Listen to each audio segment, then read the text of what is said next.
Welcome to Promote, Profit, Publish. I'm your host, Juliet Clark. And before we get started today, we actually have two guests. Wanted to remind you to go over and check out Author Traffic School, authortrafficschool.com. Check out all the courses we have over there for building your author platform. One of the things that we are very proud of is that we meet you where you're at as an author, because everybody comes to the table with different skill sets and different amounts of marketing and platform building set up. So be sure to go over there and check it out. And also grab your free copy of Breakthrough Author Magazine at breakthroughauthormagazine.com. So today's guests, I'm really glad to welcome Carrie Severson and Jane Ubell-Meyer. So for those of you who don't know about bedside reading, we're going to talk about this today. This is actually a program that I was introduced to by someone back, I believe in 2019. And I didn't really pursue it much because 2020 hit. So, now that we're over the whole COVID thing and people are traveling again, this is a great opportunity for authors. So let me introduce these two, and then we'll get right into the interview. Carrie Severson is the Chief Executive Officer of the Unapologetic Voice House, a book publishing agency. Carrie and her team work with leaders who have big stories to tell and are on a mission to make an impact with their stories.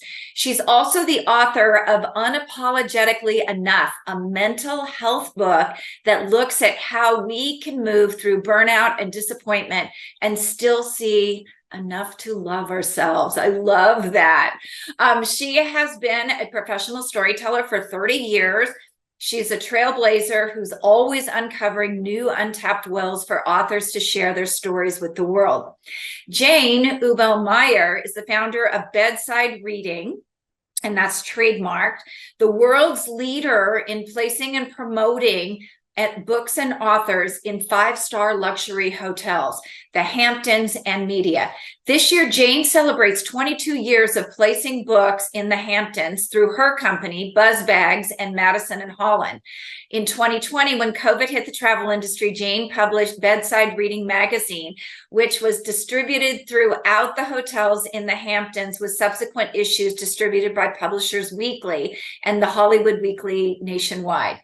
She recommends books in magazines and is a frequent TV guest, recommending books to readers in Los Angeles.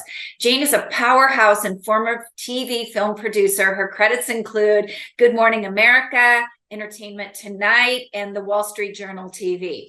Jane also produced several films: Leona Helmsley, The Queen of Mean, Sioux City, and Precious Fine. Carrie and Jane have partnered on a marketing program called Bedside Reading Books Subscription Services. I'm sort of excited. I don't know if my readers' demographic is old enough to remember Leona Helmsley, so we might have to touch on that in the interview. Stay tuned. You're going to love these ladies. Welcome, ladies. I'm really excited to chat with you guys today. Hi, thank you. Thank you for having us. It's really sweet of you to give us a shout out. Well, I'm excited because all the time when we publish, we build platforms, people sell books from the bestseller campaign, and then they don't know where to go next. And that can be really tough for people to sell books. So you guys have so many great products. Should we start with your indie box first? Yes. Actually, before we begin, I want to say to shout out to Carrie. It's her 1-year anniversary of her book launch, which well, why don't you tell us what it is? Yeah, so thank you. Yes, my book came out a year ago today, Unapologetically Enough. And it's been a wild ride. So I love that you do this, because as an indie publisher myself and as an author, I see the ups and downs of book sales. I see the frustration. I see all of that from behind the scenes as a publisher, as well as somebody who's been in this storytelling space for as long as I have. And what happens before you publish the book, during the launch of the book, is very different than what an author goes through once the book is out. And so this is a phenomenal conversation, and I'm so grateful for the opportunity to talk about this. But yeah. And Carrie, can I just for a minute, I'm going to veer off here. you started your business, I think, for many of the reasons I started mine, I think. So if you could take us through that journey. I came from traditional publishing, went to advertising. And then when I self-published my first book, I was appalled with what was out there. And I think you had you had sort of an epiphany along the way on your journey too. Would you mind sharing that? Yeah, so I started in storytelling in the 90s in journalism and moved my way around into being an essayist to a publicist to the actual person being written about when I became an entrepreneur. In 2011, I launched a nonprofit for girls that was a girl bullying solutions organization right when Michelle Obama launched stopbullying.gov. And so my little one person shop catapulted into national spotlight, and I burned out. So I wrote my book, Unapologetically Enough, about my burnout recovery journey, and I pitched 100 agents based on the response of things that I was writing and getting published in media outlets. And 77 out of 100 agents responded, which is fairly high. And so many of them compared my work to Brene Brown, Elizabeth Gilbert, Gabby Bernstein, and then said, because you don't have 100,000, 250,000, a million followers, I'm passing. So you hear it once, it's okay. You hear it 5 times, you're a little, frustrated, but you hear it 77 times and you accept the fact that, okay, this isn't going to happen. So I was being told I wasn't saleable and I wasn't enough. So Unapologetically Enough was born out of that experience of, I'm just going to go off and I'm going to be the house. I created the Unapologetic Voice House and Hybrid House for women like me who have really good stories, are phenomenal writers, and are compared to bigger authors and, told that we're not saleable. So it's been 4 years, a great experience. I finally published my book 3 years into that process, though, because I was waiting for the right time, And had I published Unapologetically Enough in 2016 when I was pitching it, it wouldn't have landed the way it's landed now, because employee retention is like the number one thing in corporate America. Burnout is on the hearts of every person walking along the planet. So yeah, timing for everything. Yeah, that's great. And it's so wonderful that it sounds like you, like me, out of the sheer frustration of the industry, I started my own thing. So Yeah, Jane, do you want to tell us a little bit about your background? Sure. You've been doing this for years with the boxes in the magazine. Right. So I started my career actually in television. I was a TV producer for many, many years. Good Morning America, Wall Street Journal, Entertainment Tonight, ABC. I started Regis, made a couple of movies, 3 movies. And then I went into burnout mode in 2017. My best friend passed away.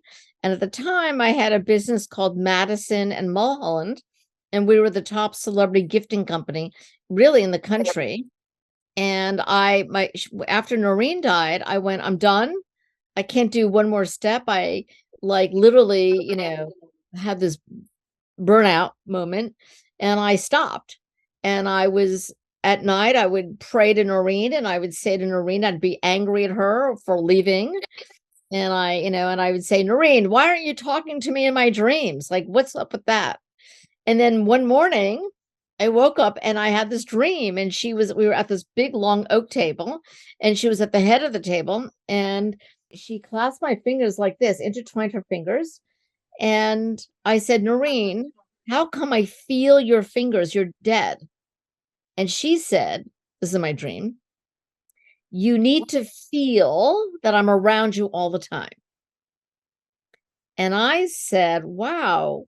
And then I woke up crying because I missed her. And then I said to her the next night or two, so what should I do next? And literally, boom, bedside reading came into my brain. And I decided to really marry books with hotels, because who loves to travel? Me, I do. Who loves to read? I do. So I started thinking, why not, grab a hold of this concept? And that was August 15th, 2017, when I launched, and this will be 6 years. And it's been quite a journey, because I really didn't know much about publishing, but I knew about marketing. all my years as a TV producer, I know how to market anything. And my husband loves to call me like the spin meister. I can spin anything. And because that's what, when you're a producer, whether your guest is an author or politician or whatever they are, you have to spin the story or tell a story. So I learned how to do that, and it's very natural flow to be helping my authors. And we've been very successful. We have 44 hotels, and we're poised to go to the heights. I mean, literally, my next dream has been, and I told this to Carrie yesterday, a couple days ago. My dream is 1,000 hotels. And yesterday I was in the Hamptons, and I told my dream to one of my hotel partners, and he said, not a problem. So we're going to take it to, 1,400 new hotels. So we're, this is what's going to happen. That's amazing. So let's jump into some of the products, because you guys, I cannot even tell you, when I look over this list of the 15-layered book marketing system, these guys have some really unique things they're doing. So let's start with the indie box, because the indie box, I've had experience in other industries with these boxes, and what a great idea. Who wants to take it? Carrie, this is going to be, I just want to say something. I am so blessed and grateful that Carrie and I started talking about 2 months ago, and we were very fortunate to meet last in May at the IBPA, and we just hung out together for a couple of days, and we got really excited and launched this brand new program. So take it away, Carrie. Yeah. So the subscription box industry is a billion-dollar business, and in my personal opinion is I think this is where consumers are going in terms of how they're getting their materials, how they're getting their everything from their self-care needs to their professional needs. And there's so many different niches and boxes to fit whatever hobby you have, whatever profession you are in. And my book started getting picked up by subscription boxes a year ago. When I say got picked up, I mean, I pitched and I worked and I opened doors and I kicked down things, and I did that. But it's been several thousands and thousands and thousands of copies have been placed. And I think it's where readership is going. I think it's a untapped market for authors. It's something that it's like the new form of media, because these companies are popping up left and right consistently all the time, and they're always looking for content. They have to place anywhere from 5 to 8 products in a box under a certain limit so that their shipping costs don't increase. So they're looking for, it's almost like a formula at this point, and yeah, it's so fun. So Jane and I, we started talking and partnering, and we have this service where we take on authors, 10 authors a month. We're looking for different genres, anywhere from children's books to business books, inspirational books, self-development, meditation, fiction. And we have a great long list that continues to get longer. And we pitch these authors we're taking on to the subscription boxes. We're negotiating deals on their behalf, and we're helping fulfill orders with relationships we have to printers, and helping authors move content, move books, get sales. It's fantastic. In addition, we're adding some of the bedside reading Yes. Marketing elements to this as well. So when a book gets picked up, we're going to take the image of the book in the gift box, and we'll be promoting it on different layers of media that we control. We do have a setup fee for each, we have a $1,500 setup fee, because it takes 3 to 4 months of hard work and hard pitching to get a deal, and negotiating, on both ends for the box and for the printer, and managing the deliverables, postage, shipping. It's not as simple as it sounds. There are a lot of different layers, so that the setup fee helps cover the cost of our time. And we do have people working with us on behalf of the author, plus the media that we can bring to the table. So it's a win-win for everybody. And even if they pay the setup fee, and let's say for some reason, by the way, Carrie and I will not take on an author we don't feel we could set up. That's first of all. Great. Second of all, if we cannot for some reason set up in 4 months, we will actually give that author a complimentary ad in my next magazine, which is, a nice kind of little perk. So we want them to feel like they're really being heard, they're being taken care of. That's what we're doing. Now, is this best for authors who own their own rights? Because don't they have to be able to print a quantity of book for this to go out. So if you're with a traditional publisher, there may be some hoops you'd have to go through. But if you're someone who's done a hybrid or a self-publishing, they should be free to go with you guys, correct? What we've discovered, we've spoken to the biggest publishing houses because they've been working with me at Bedside Reading for years and years and years. And they have their own teams. They push out their own books. So unfortunately, for an author who's with a big publisher, if they're not on their radar to push, they can't really do anything about it, and we can't either. Yeah. So our sweet spot is really helping the authors who are with hybrid publishers. That's our sweet spot. And we feel that we have an unserved market. Yeah. We really do. We feel like we could be their champions because nobody else is looking out for them except for us in this world. Hence the word indie book box. Yeah. Indie book box. Right. Thank you, Carrie. Because, like Carrie was saying, there were those big authors she was competing with that she couldn't get visibility. So you guys are providing a layer of really great visibility for indie authors who, may have gotten a lot of those no's and went this route because of that. Yeah. So tell me a little bit about, like, the indie boxes are great, but tell me a little bit about the bedside reading, because I think that's really unique as well. I know I've traveled a lot, especially with advertising, and I sit there and turn on the boob tube at night because I'm bored stiff. Right. So, yes, I mean, so it really started back literally when I was in my 20s. I met the guy, right? There's a guy, always a guy, right? There's a guy. And he said to me, Jane, if you learn how to scuba dive, I'll take you to the Caribbean. So like an idiot, I jump into the pool at the YMCA in New York City. I get certified. We go to the Caribbean. And as we're going for a romantic 7 days of scuba diving and fun, he turns to me and he goes, hey, Jane, I really like you, but not interested in you that way. 7 days? So the night before we left, my stepmother, Marcia, gave me this book to read. It was like this thick, 500 pages plus, and it was called Cry to Heaven by Anne Rice. I almost didn't take it with me because it was such a heavy schlep, but I did. And thank goodness, because in those days, there's no Amazon, no internet, and I had this book to read, and it saved my 7 days. So I always remembered in the back of my brain, take a book with you, whether you're traveling, whether you're on the subway, whether you're, wherever you're going, take a book with you. And so that's how I started with the concept. And of course, asking Noreen, she jogged my brain from the other side. And so Bedside Reading places books in luxury hotels, in the Hamptons, by the poolside, or different ways so that a guest can get a complimentary book.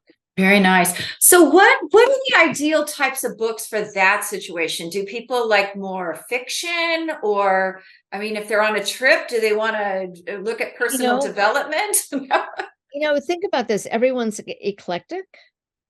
So I think it's like when you go to a bookstore, you don't always go to the thriller section or the self-help or personal growth or whatever. Whatever sparks your eye. And one of the reasons why and I know Carrie is now insistent that the book cover is the number one most important thing that you can do. Create a great, great, great book cover. And I say to every author, how many book covers have you created that have been bestsellers? And they usually say none. I said, well, let's go to a professional. Let them do it. Mm-hmm.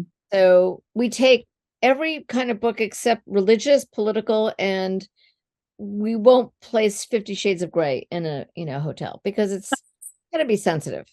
You don't want to put it in there right next to the Bible? No. I'm sure that they would like it, but I'm not doing it. That's Maybe, so funny. but I have to be respectful. I love, books about not political issues, social issues. It's Pride Month, Gay Pride Month in June, and we have a book by a doctor, and she's a lesbian. And the book is really well done. It's a memoir of how she struggled to come out in the 60s and be a woman doctor and deal with her sexuality, but it's not, sexual. It's about her life, which I feel is valid and beautiful. And, it's a great book. In fact, my husband and I listened to the audiobook. We had a trip in California, driving down the coast. And I said, what do you think? You're a straight white male. Like, what do you think of this? And he thought it was fascinating. He had no idea of all the drama and the angst that this woman went through, being a doctor, being a woman, and a lesbian. Mm-hmm. It was really interesting from his perspective. So we'll take books of all kinds. Just, we have to have a great book cover, number one. Yeah, absolutely. So tell us a little bit about the magazines too, because you guys have these bigger programs, but you also have a lot of other marketing that you do as well for authors. Can you talk a little bit about that? Sure. So, because I come from the media, I always, how important media is, whether it's a TV or whether, video or print. I started aligning myself with magazines where I could offer bedside reading book recommendations. So we have 7 or 8 magazines, physical as well as print, from Lux Lifestyle magazine to Women's World. And every month, Bedside Reading recommends books to read. And they're not all my clients, by the way. Mm-hmm. They're books that I really like and that I feel people should be aware of. So that's part of one of the layers of book marketing that we do provide. But, I look at book marketing, and everybody should know this. We have book marketing isn't one thing or another. It's layer, layer, layer, layer. It's speaking. It's doing an outreach. It's having a blog. It's Instagram, social media. Carrie knows more, only too well, because she's been marketing her book for the last, 2 years. Mm-hmm. Yeah, I started marketing Unapologetically Enough a year before it came out. And so that's one of the things that I think so many authors cheat themselves with is, I want to get this out for X and X, which is like 3 months down the road. And there's so many things that go into it. And so having a team behind you, having somebody that understands publishing and the ins and outs of it is so important. And like I said, what you go through as a writer is different than what you go through once it's published, and then the marathon that you have along the way. And so over the last year, Unapologetically Enough has been picked up by subscription boxes. I turned that into workshops. I've just secured my first corporate workshop. I've been asked to speak at, about my journey at healthcare conferences. And it's just sort of unfolding. I feel like I've just sort of turned the wheel once, and so many people, once your book comes out, they get this like vulnerability hangover, and they like almost go inward, and they're like, well, whatever happens, happens. And I'm the opposite. I'm like, I can't wait to see what happens next. I'm going to, help it along though. I want to jump in. You said something really interesting, which is true. I've worked on a couple of campaigns for some of the majors, like St. Martin's Press would give me a book to seed or get out there 5 months before the pub date. Mm-hmm. But one of the things that's really important is that like Carrie's book, today is her 1-year anniversary since the day she published her book, but it has a huge shelf life just because the publishing industry says it's not a current book now, it's a backlist book, in my opinion, is BS. If she spent all this time and energy writing this book, pouring her guts into this book, her soul, and which is an amazing book, by the way, then it should have a shelf life forever. It's not just put it out and hope it rains for 3 months and it's gone. I know. One of the little wonderful little things that's come out of bedside reading is that we love backlisted books because in my mind, you're giving a book another life, another chance to grow and to find new fans and new readers. And the more you keep pushing out a book, the more your fan list grows, that when you're ready for your next book, they're aware of you. And that helps increase sales for your next book. It's absolutely true. My first book sold, I started out as a fiction writer. My very first book sold very few copies. I picked up on that author platform. And by the third book, I'd sold over 25,000 copies. But there was a lot of platform building and fan base building in between those books to get it to that point. So you do have to. And I love what Carrie said about she started a year before. Most people wait because they're not sure they're going to write that book. So they don't buy the publishing package up front. They don't start building the platform until they're done. And our sweet spot is expert books. So if you want to translate that book into more business, you have to build that platform in advance. And it's not, Carrie, you can probably attest to this. It's not easy. There are a lot of moving parts that go into it and a lot of tech. So, if you're not a techie, there's a very steep learning curve there. Yes. With it. So, but what a great place you guys have ended up in with helping authors really, really get their books out there. And I love that you worked for St. Martin Press. So you have they do more fiction, don't they? Yes. I mean, they hired me as a book marketing bedside reading when they had big blockbusters that they needed to get out. So, but let me tell you something interesting that I just want to share with you is that not only am I thrilled to do this indie book box, which I think is genius, giving all the credit to Carrie because she deserves it. But here's what's happened. Ready? Carrie and I become really good friends. Yes. And one of the loveliest things that's come out of it is understanding that I have her back as a woman. I have her back as a friend. I have her back as a colleague. I have her back as a partner. And I know that she's got mine and that it's really a delicious kind of new experience for me because I've been a solopreneur for so long. And I've been looking for a great partner.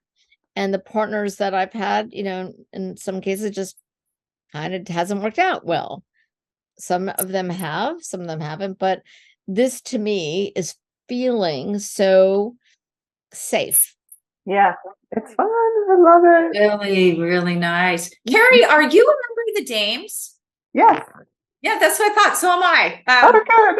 There's a lot of that. What Jane's describing is a lot of that power partnership that we do so well in the Dames. And really, I've got your back. We're not just business. We're not just promoting each other. We're friends. And, there's none of that. I think there's a lot of groups out there where it comes down to, hey, Carrie, I gave you 4 leads. Where are my 4 leads? And it's really not about that. It's really about, take care of everybody around you and it'll come back to you tenfold. So that's what I love so much about the Dames and the collaboration in it. So where can we find you guys? And I think you have a free gift for our audience as well. Yes.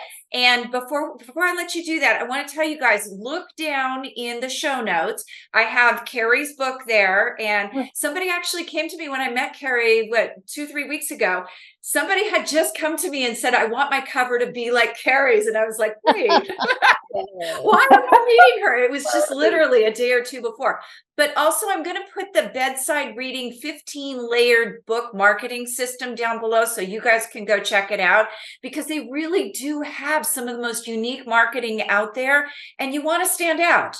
So these are your ladies. Thank you. Thank you so much. What I'm giving everybody is a complimentary access. There's a website here. There's a QR code or just go to the website bedsidereading.com/BR gift, like bedside reading gift. And they can get access to all of our current digital books, audiobooks, ebooks, meditations, podcasts. And we're happy to put your podcast on our hotel pages as well. Thank you. so, expand your readership or viewership. So yeah, we're very extremely happy to do that. Oh, that's so sweet. Thank you, guys. Jane, I have to tell you, I made a joke in the introduction. Leona Helms. This is going to be so Helmsley. funny. The Queen of Mean. I Yes. don't even know that my audience is old enough to remember that. But you guys, go check it out, because when I was reading that, I almost cracked up. Gosh, that was from like the 90s, wasn't it? It actually was from the 90s. So there was a woman named Leona Helmsley. Ironically, she was a hotelier. I mean, she owned hotels.